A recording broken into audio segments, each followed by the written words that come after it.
Hello, আসসালামু আলাইকুম বন্ধুরা। তো আপনারা সকালে কেমন আছেন? তো আজকে হুট করে চলে আসলাম কুড়িগ্রাম জেলার ২১শে বইমেলায়।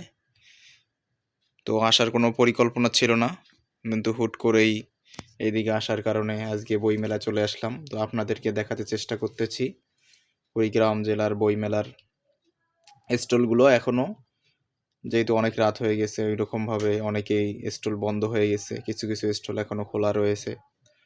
তো অনেক সুন্দর পরিবেশটা। তো এবারে বইমেলা হচ্ছে কুড়িগ্রাম জেলার জেলা স্টেডিয়াম সংলগ্ন ফাঁকা মাঠে।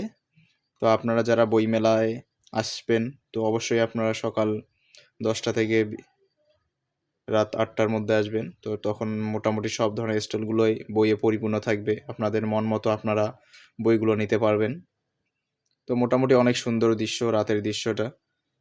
মোটামুটি এখানে কনসার্ট হচ্ছে তারুণ্যের উৎসব 2025 উপলক্ষে। মোটামুটি অনেক লোকজন সেই দিকে, যার কারণে স্টলগুলো অনেকটাই ফাঁকা। তো আপনারা আসলে এই বই মেলায় আসা দরকার আমাদেরকে, কারণ বই হচ্ছে জ্ঞান অর্জনের সবচেয়ে মোক্ষম উপায়। তো জ্ঞান অর্জন করতে গেলে আমাদের অবশ্যই বই পড়তে হবে। তো আপনারা যে সকল বই ভালোবাসেন, অবশ্যই এসে বইগুলো আপনারা কিনতে পারবেন। ধন্যবাদ সকলকে।